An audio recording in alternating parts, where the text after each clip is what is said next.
Hello, hello. My name is Rory, and you are watching The Varietal Show, which is basically a write-along stream if you've never been here before. What is a write-along stream? Well, there's two ways you can participate. We're going to be sort of taking prompts, and from those prompts, I'm going to write little short stories, what are called postcard stories. You can write your own, put it in the chat. I'll read it after I'm done my own. Or you can just keep to yourself, write along if you like the company. Or if you're not the type of person who wants to write a whole story, you can throw ideas for what I'm writing into the chat, and I will do my very, very best to integrate them. And that's what this is. That's what this stream is. It's basically sort of community writing, which is a thing that I think is more common than people realize amongst writers, and I kind of wanted to share it with other people. We've been doing this for a while. We have a set group, but feel free to join the chat if you haven't already. And what we're doing tonight is we're going to write science fiction postcard stories, which presents a lot of challenges, but I'm going to sort of talk a little bit about that and hopefully help some people out. You'll notice if you are a regular that for whatever reason, Google Docs has decided to be, well, inverted today, and I don't know why. I cannot figure out how to turn it off. In time for the stream anyways. I'm sure I'll figure it out. So for today, you'll be getting black with white text and this inverted logo that doesn't go with anything on the screen, but I guess could be worse. Varietal Show is largely writing together. If you, by the way, do not care about the writing process or the explanation, you just like hearing the little stories we come up with, there are timestamps. If you're not watching it live, obviously, there are timestamps down in the description below. You can click on them, jump ahead to whatever section interests you the most. No skin off my back.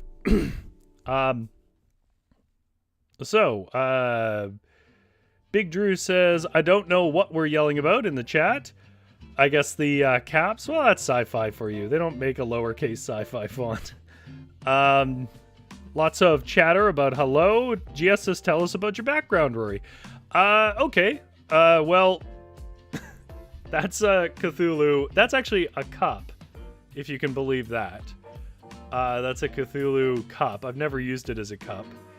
But it's modeled after a sketch that Lovecraft did. These are a line of books. That's Green Light.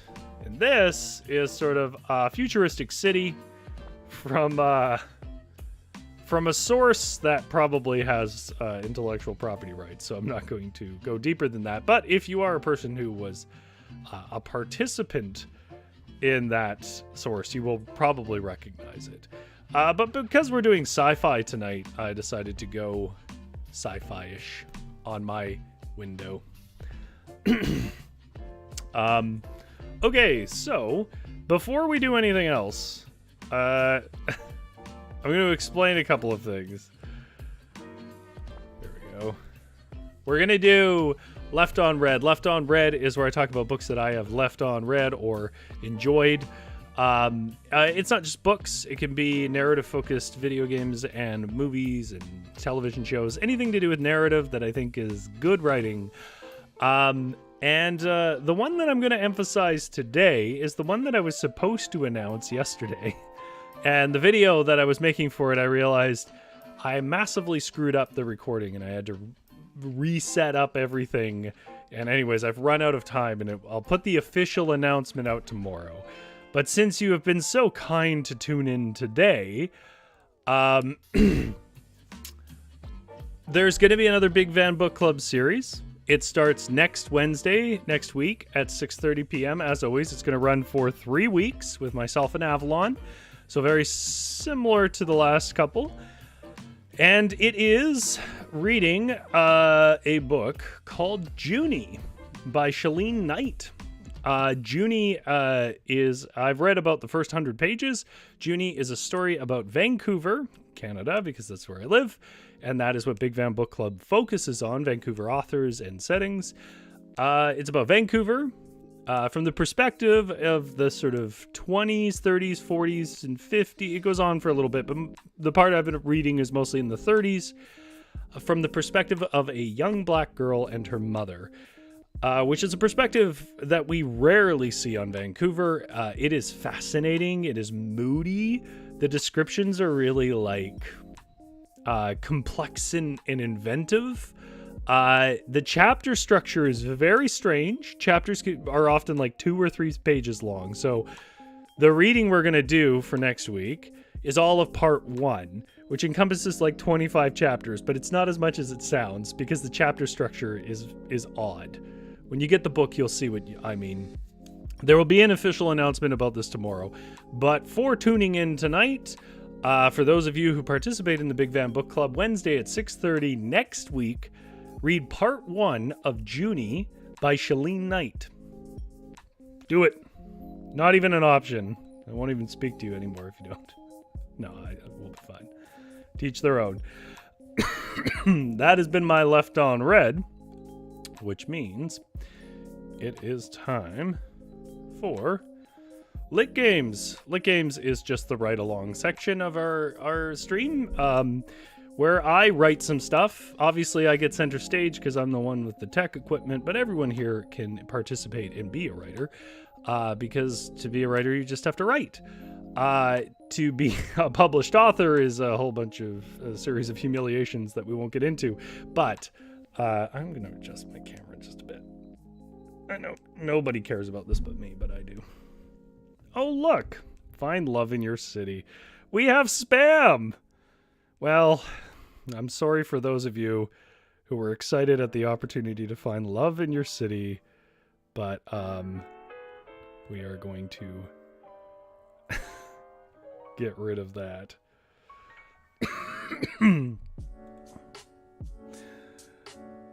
All right.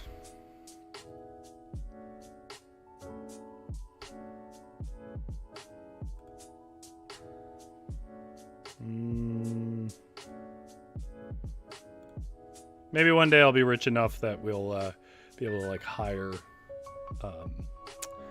moderators and stuff like big wigs do, but for me it's just me on little streams like this. Okay, so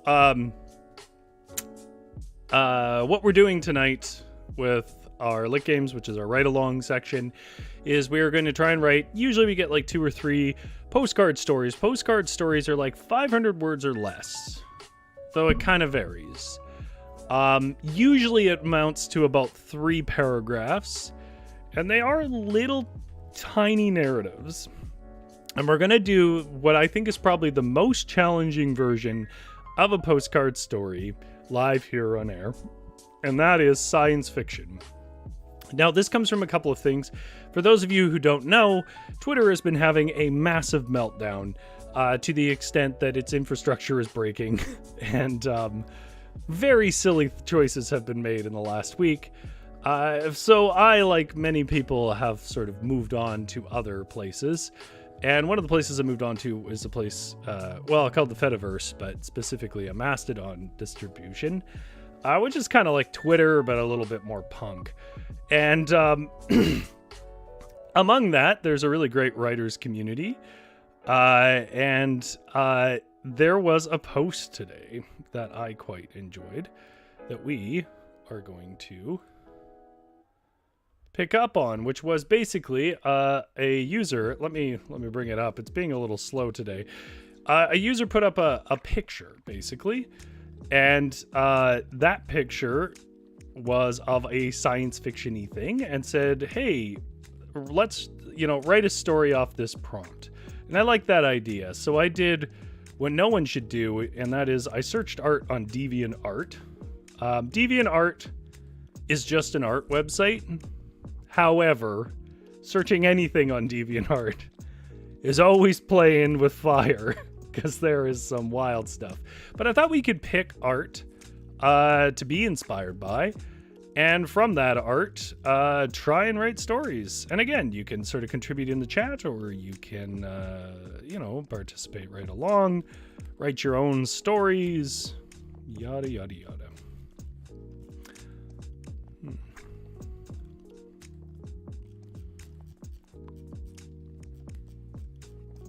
Oh, that's right.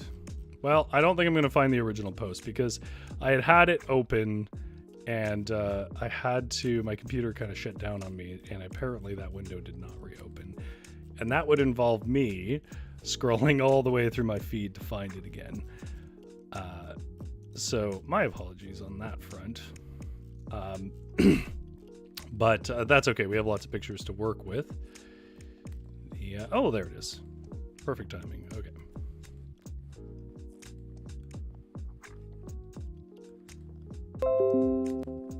Deafening alerts. What we love. So let me show you the original one that inspired me, because it's the first story we're going to work with. So this is from a fellow named EW Doc Paris. Oh, it's inverting that as well. Oh, wow. I wish I knew why it was inverting it.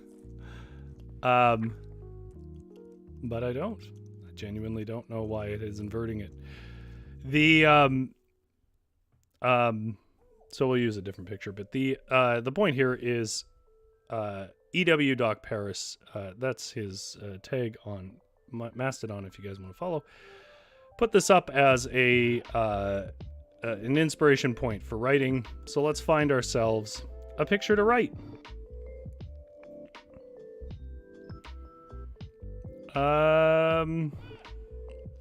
You know, I'm sort of a fan of the abandoned aesthetic. So what about that? Do we like that, chat? Whatever the hell's going on there. And so then the goal would be sort of using that as a jumping off point. We try to write a full narrative. So let me just say really briefly a little bit of a thing about this artist, by the way. Let's give credit to the people that I'm looking at. Is Eddie Mendoza, if you guys want to check him out. I won't leave this up long. I don't want to be in a position to be seen as utilizing people's art without their permission, but just to give us an idea.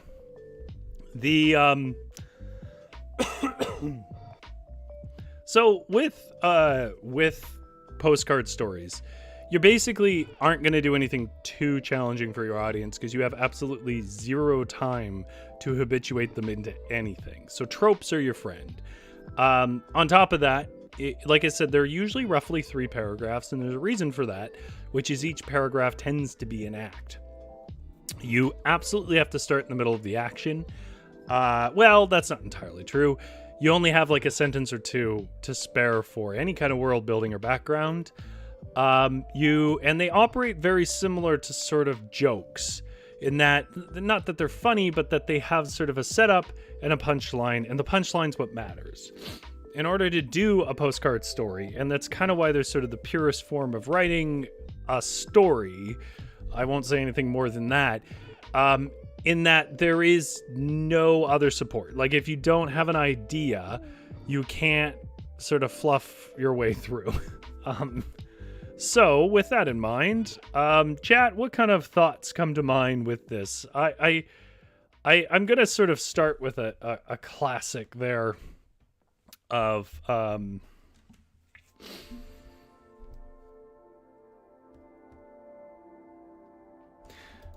since we had watched Earth disappear through the porthole window.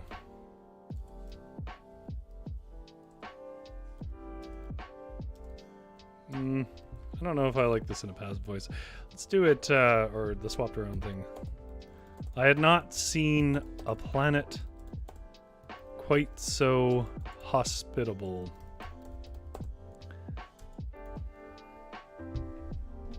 Since we had watched Earth disappear through the porthole window so many centuries ago.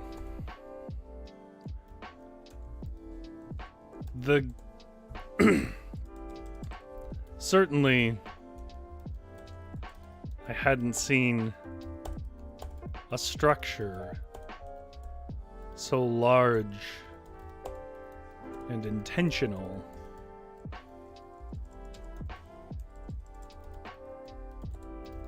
Since the skyscrapers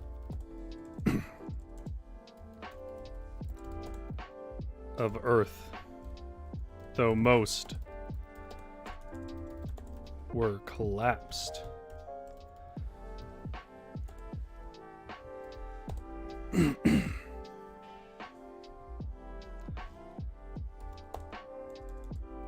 by the distortion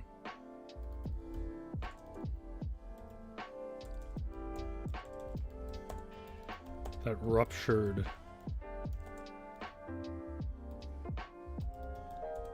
through the rift and tore apart entire continents.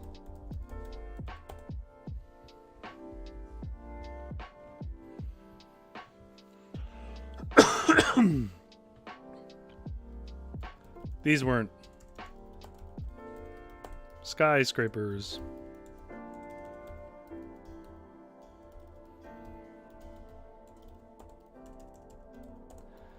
They were tall, circular gates of sorts.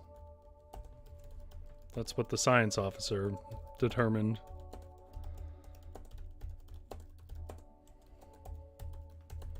Said anyways.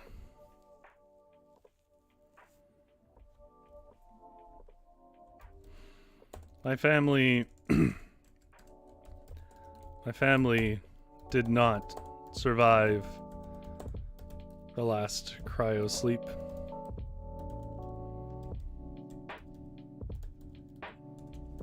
They were aged and sick even when we left. So I volunteered.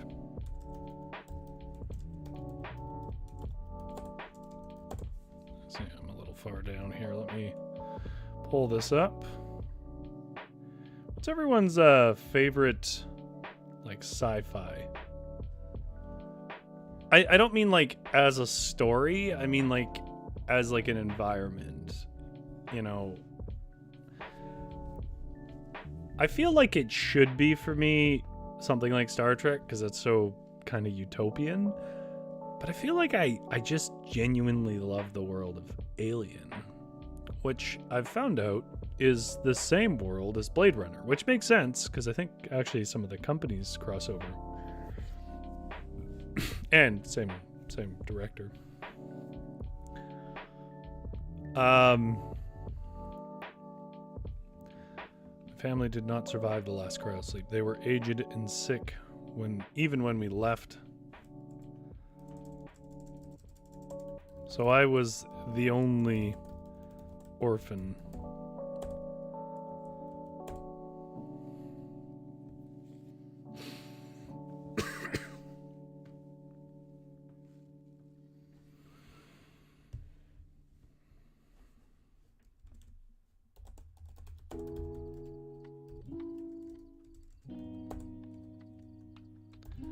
Nothing much to lose.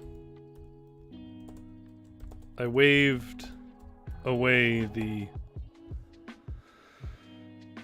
assurances that this test might be risky, but at most, you would lose a hand.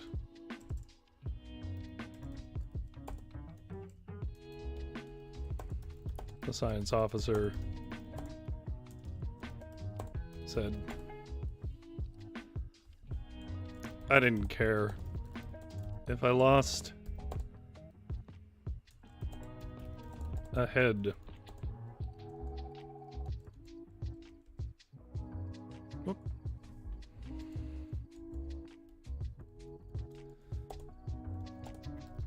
I was hundreds of light years out in the void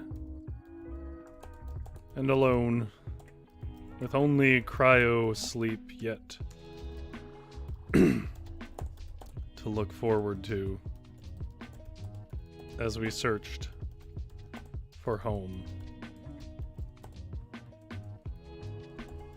But this could be it, said the science man.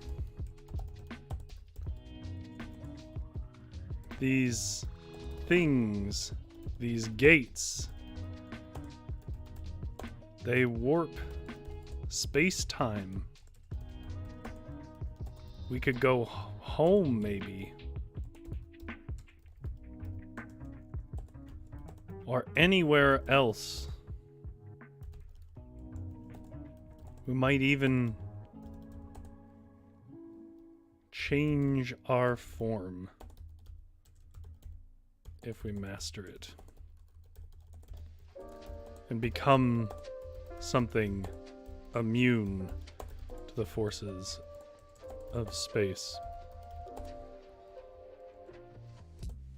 GS says Amazon Woman Planet one was pretty great. I don't know the title. I mean, I feel like that's probably a lot of them. I feel like that's a trope. So I'm gonna need a title.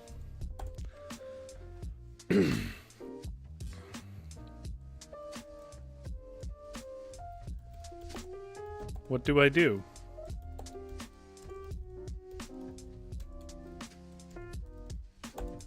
I said dryly.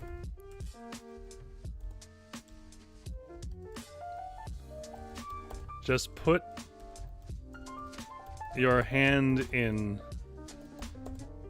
and feel about. He said as he powered up the generator, and a pool of silver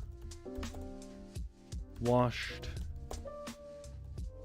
into the grand circle.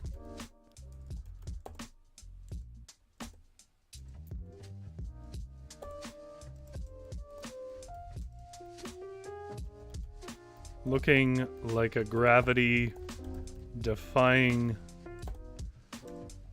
lake. I mean, I think I'm just reinventing stargates here, aren't I? Gravity-defying lake on either side.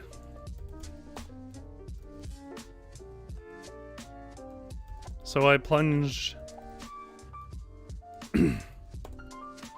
my hand through and felt around.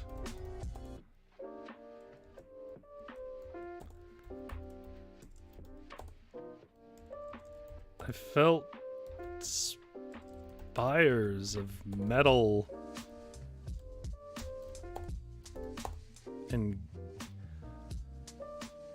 small pocket and small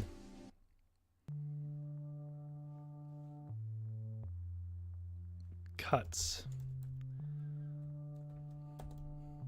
on thin glass.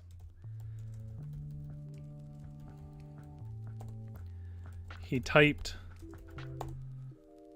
something more into his machine,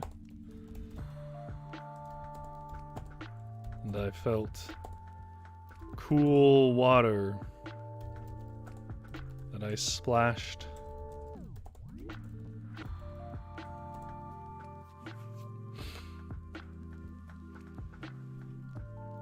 finally, almost disappointed, I asked if I could pull my hand back.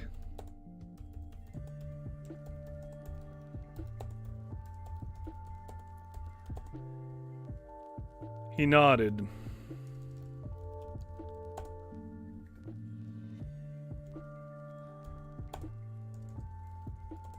So I pulled it free.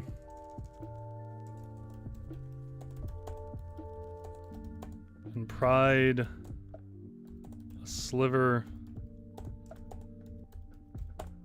from my thumb.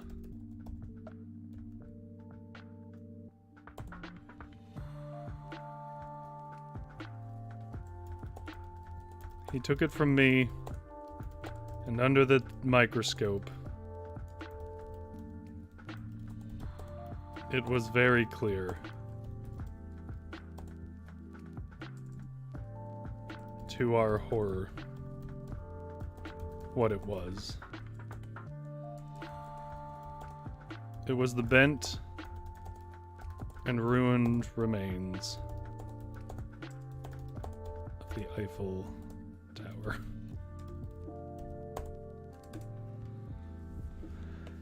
All right. That is, in a nutshell, what a postcard story is. The thing, of course, with sci-fi is, like, not a lot of time to do setup, and so the conclusion is confusing. Big Drew says you must buy big postcards or send a bunch at a time. Like I said, less than 500 words, Big Drew. But 500 words is more than you think. I would guarantee you this is less than 500 words. The postcard as a concept, like that turn of phrase, like it came from... it just came from the idea of being smaller than a short story and smaller than flash fiction. Although I would argue that it's basically flash fiction. GS says Stargate was cool. Yeah, Stargate has quite the following. My only claim to fame with Stargate is I know... I won't say more than that. I know one of the main sort of showrunner and directors of Stargate SG-1, the series. I wouldn't say that he counts me as a friend or anything. Like I've met him a couple of times, and he's a nice enough guy. He's busy like most directors are. Let's see what Big Drew came up with. The acid rain fell cold on the scorching hot terrain. Steam billowed skyward as I peered out from my bunker. It had been 2 days since the reactors exploded across the globe and sent us into... If there's another message, it didn't come through. They did not come in peace. They came armed to the hilt, vengeful as anything I'd ever encountered or even read about. Myself and the other 7 survivors found shelter in this bunker, and now we study them quietly as possible, learning their schedule and patiently awaiting the right time. We've got a planet to save. Very cool. Okay. So that was that picture. We'll try to do one that's a little sillier. I think that sci-fi's silliness is a bit understated. Sci-fi as a concept is very often silly. Do you have anything to give me, DeviantArt, that isn't a cityscape? If you see something you guys feel will work for a little bit of charm, that's just alien in isolation there. The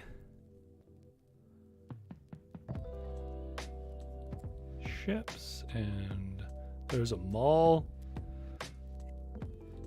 See that therein, I mean that one's fine, but therein is the problem, DeviantArt. You really run a risk of some risque stuff. What is this?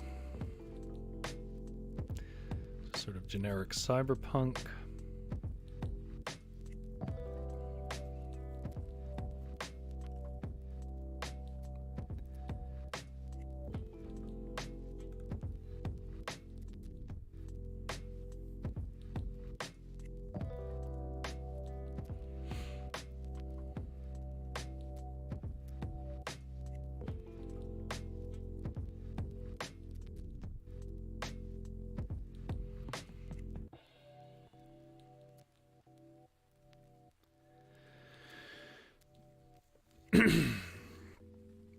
What about a flash fiction of window cleaners on a superstructure? Can use that as a jumping off point.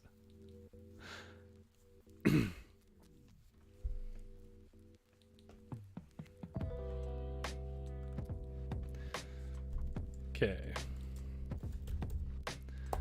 Story 2. Window cleaners.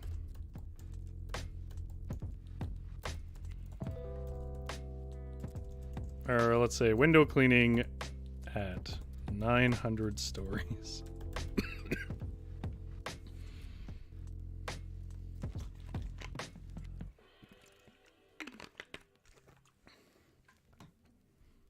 All right.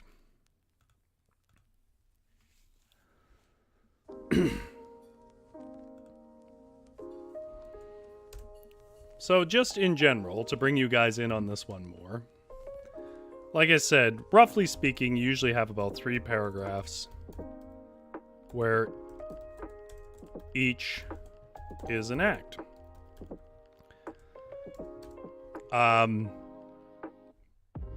You have at most a sentence or 2 of world building and history. You don't want too much dialogue because dialogue requires a response, and usually a response after that, and that sort of consumes a lot of text to establish points that can be paraphrased. And again, you need to have sort of a punchline. You need to have some kind of twist in the end, especially in sci-fi. So I was thinking of doing kind of like a working class thing here, where, you know, because when I look at, you know, those massive skyscrapers, I mean, the way that skyscrapers work now is people come along and clean the windows. So I was thinking of like maybe a resentful guy sees something wild. I don't know.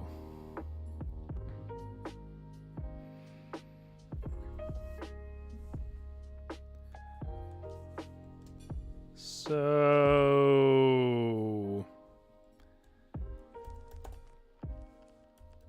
it was the thin air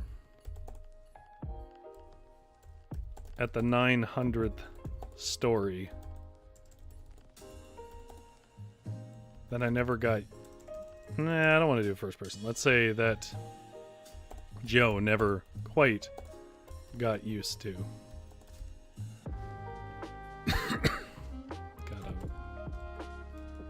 Never quite grew.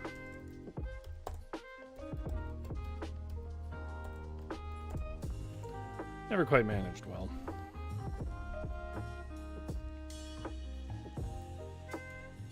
He would focus on the squeak of his trusty old... What are they called?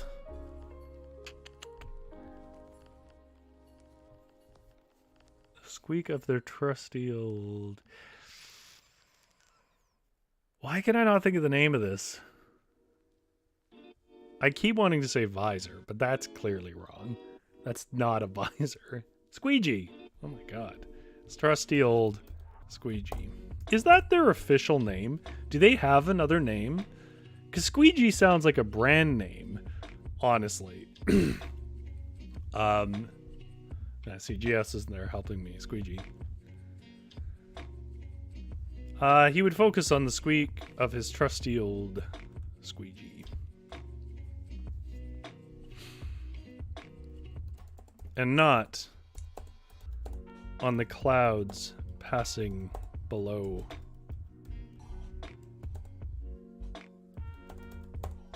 Or the great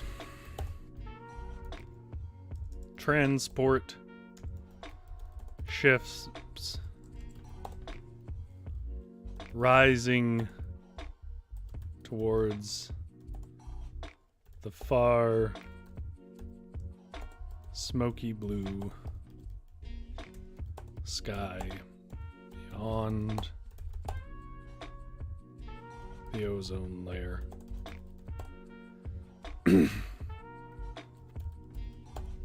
These were big, important people, things.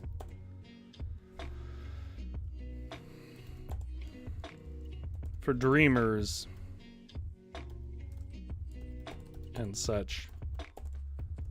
Joe just cleaned windows.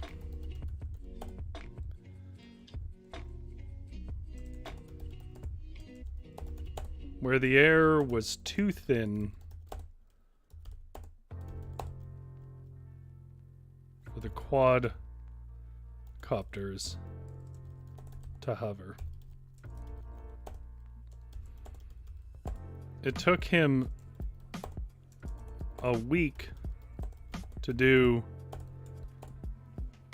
a superplex.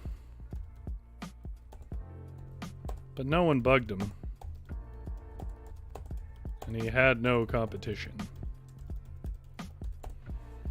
Alright, so we have our setup, right? And I've done a bit of world building here. You know, you want to catch people's attention right away with the 900th story. You know, so obviously things are different. Great transport ships. He's above the clouds. Quadcopters clean things. So you get a sense that we're in a sci-fi future. But again, they're sort of tropes. Like, I'm not doing anything too wildly original in something like this because the audience isn't going to be able to follow that on a few hundred words. So you want to sort of rely on images people can pick up on from other stuff they've read in the genre. So now I need sort of, we have him, his introduction, he's up on this building. Now we need the twist, right? Now we need a point of interest. We're going into our second paragraph. And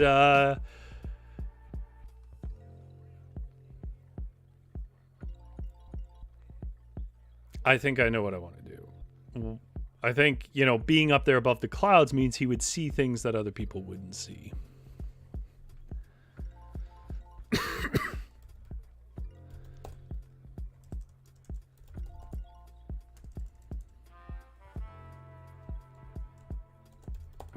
I'll just add a sentence here. He knew that for sure because the people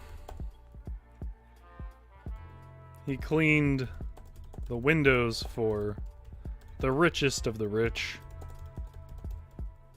complained every week that he was on their window during some important meeting or party. And yet he was never fired.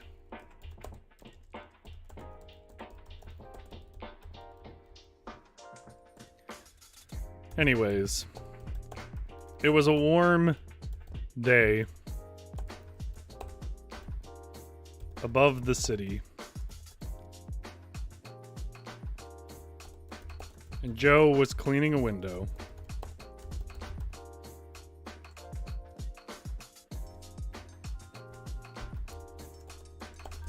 When a ship he'd never seen before burned through the atmosphere and shuttled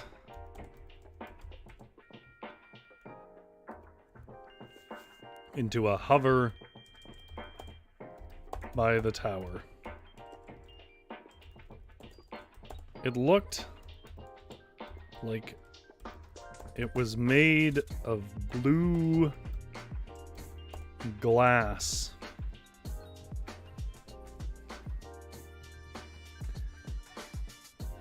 Yeah, there you go, GS. The window cleaners did their best pantomime to the people inside to warn them of the fleet of UFOs approaching. I think that's kind of the angle I was going to take.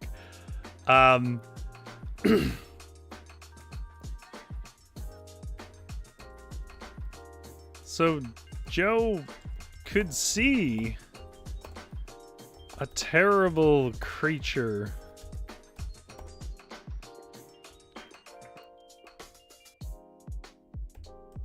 oozing with tentacles and patches of teeth. In fact, he saw two. And their many eyes were focused on some besuited man in the window below him.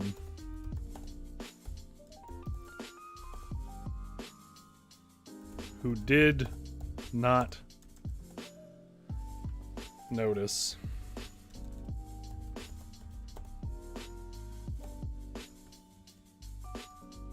All at once,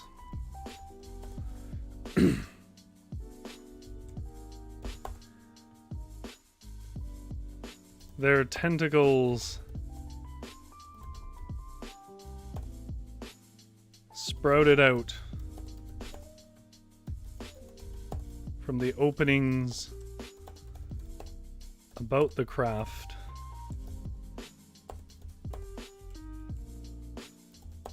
And shattered the window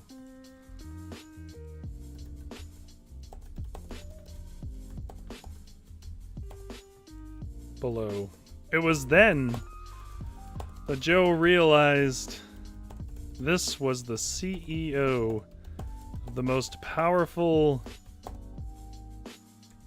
mercenary organization in the city.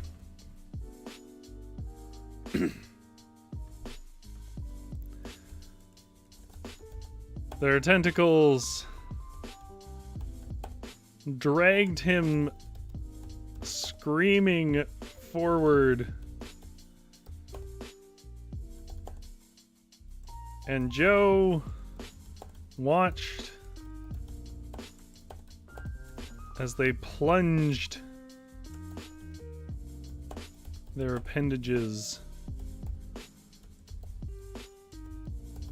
into his skull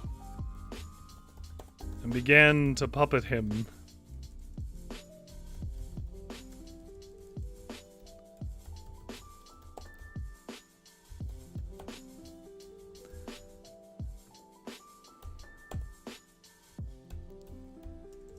Joe hammered at the window above, pleading with the denizens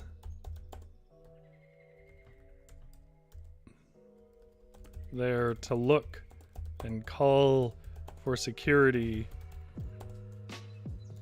A woman approached the window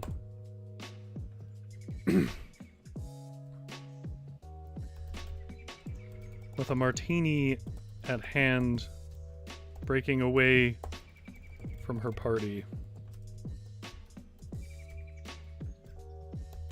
Breathed fog onto the window and wrote with her finger.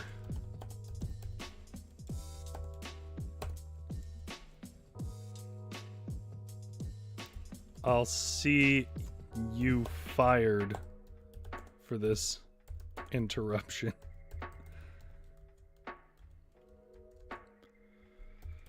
Joe thought about this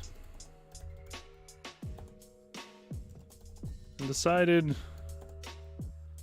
he didn't care. And went back to his squeegee.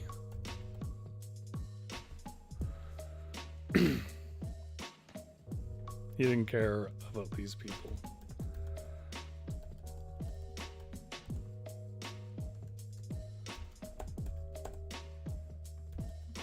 Now he cleans the windows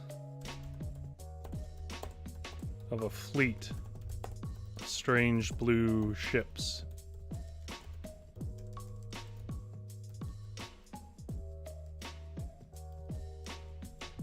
But the pay is better. The end. All right, so let's see what Big Drew's got a whole one going here. Let's see what Big Drew came up with. A cool day. Oh wait, that's not the beginning. 2 moons hung in the sky that night, and it was somehow hotter than the daytime when we had 3 suns blazing down on us. I was getting used to the 32-hour days. Well, enough, but the heat. A cool day was 140 degrees Fahrenheit, so we worked indoors mostly. The overlords set the temperature a balmy 115. These numbers mean nothing to me as Canadian. Like, some things I'm in the neighborhood of, but I have no idea. Celsius is the only temp I really know. I assume warm. And we're overjoyed. Normally the overlords operated something akin to Ebenezer Scrooge, but their 3 eyes, twin mustaches, and the gaping crevices they had for mouths reminded you how far you were from a Dickens tale. Rylock, Abnor, and myself toiled away. The window cleef decided it was time for a nap, so we had to work harder to please the overlords. It was noon plus 4. I like that way of telling time. That's a cool sort of like otherworlding feature. And the cry of the lunch howl was screeched out. Rylock shared leftover zibony with me, a meal his wife made the night before, similar to enchiladas. They were delicious. Just then, the overlords slithered in, picking their teeth. Over the loudspeaker, they announced, "A reminder to all underlings, do not sleep during operation hours. If you do, you're unlikely to make it home, much like your friend Cleef here. He was delicious. Lunch is over. Back to work." Excellent. I like it. Yeah, that's exactly what you want from a postcard story. Like a twist to it. It's something that you didn't see coming. Because they don't offer much else, right? Like, there's not much character development. There isn't much world building. You're not going to get too much room for descriptive prose. So it's basically just, here is something a little unexpected. And that's about the extent of them. All right. Well, I don't think we have time for a third story. So let's do the readback. So we wrote... Oh, let me give this story a title. The big round thing. Where I stuck my hand. I'll come up with a better title later, but that's the one that I think is funny right now. All right. If you're clicking on this section, it's probably because you've jumped ahead just to see how the stories came out. So we came up with, on my end, 2 sci-fi's postcard stories. Although if you go back and watch the chat, I have read out some of the chat's contributions, which are 2 additional stories from Big Drew. Our first story is called The Big Round Thing Where I Stuck My Hand. I had not seen a planet quite so hospitable since we had watched Earth disappear through the porthole window so many centuries ago. Certainly I hadn't seen a structure so large and intentional since the skyscrapers of Earth. The most were collapsed by the distortion that ruptured through the rift and tore apart entire continents. These weren't skyscrapers, they were tall circular gates of sorts. That's what the science officer said anyways. My family did not survive the last cryosleep. They were aged and sick even when we left, so I was the only orphan on the ship. Nothing much to lose. I waved away the assurances that this test might be risky, but at most you would lose a hand, the science officer said. I didn't care if I lost a head.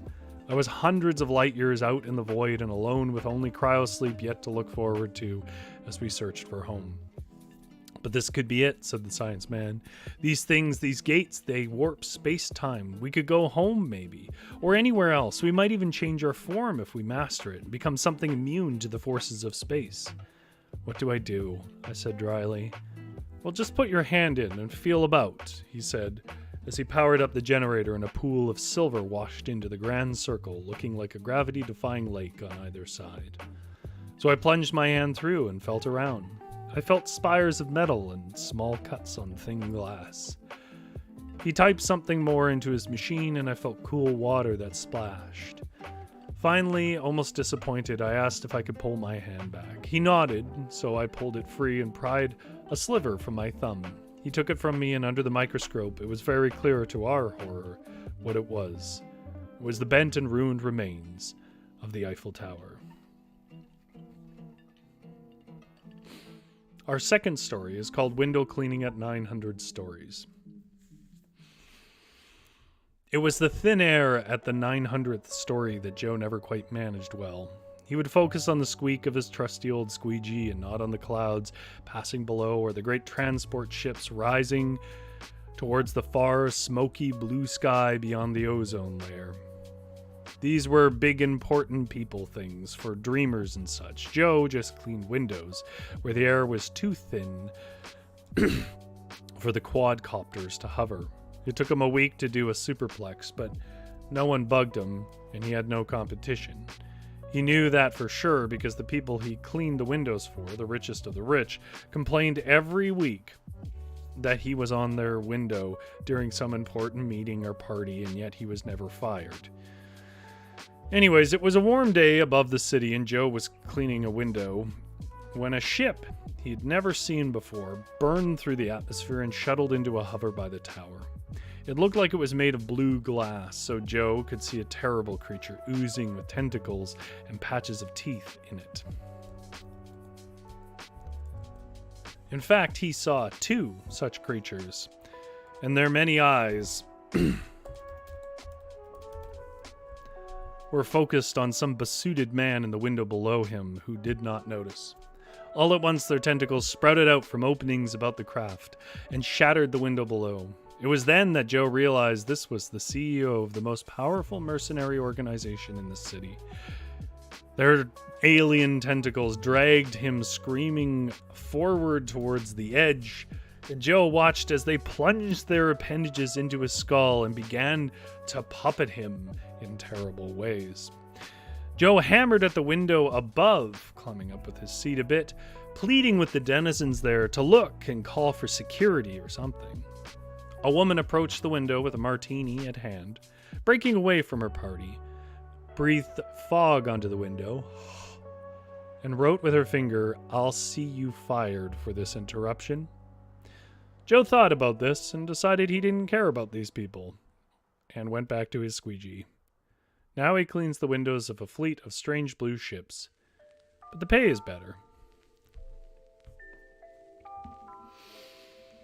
All right.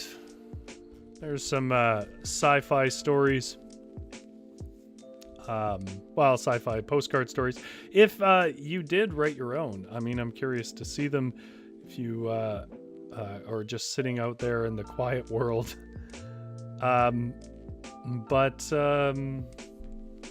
For my money, I had fun. I appreciate Big Drew coming by and sharing stories. I enjoyed your stories. I especially enjoyed your second story. I think that was a very clever one. I may yet edit these and put them up on my feed in Mastodon. Because it's a smaller community, and it's I sort of asked if anyone was interested in postcard stories, and they said they were, and that the genre they were interested in was sci-fi. So Big Drew says, "I enjoyed this, Rory. Thanks for having me." Yeah, Big Drew. Thanks for coming by, as always. Anyways, we do write-alongs like this with different sort of structures and inspirations and focuses. So if you guys enjoy this, give it a like. Maybe subscribe. The other thing we do is storytelling on Tuesdays, old stories and so on.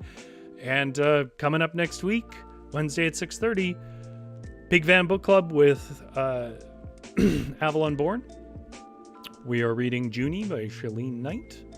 And it's a really fun book. I think you guys will really enjoy it. Very rich, very poetic. Join us for the discussion. We go through chapter by chapter, so if you don't get all the reading done of part 1, there's 3 parts in the book. Show up anyways and jump out when we get to where you read up to. All right. Well, I won't waste any more time because I gotta go cash out, of course. You don't have to go home, but you can't stay here. Get out of my shop.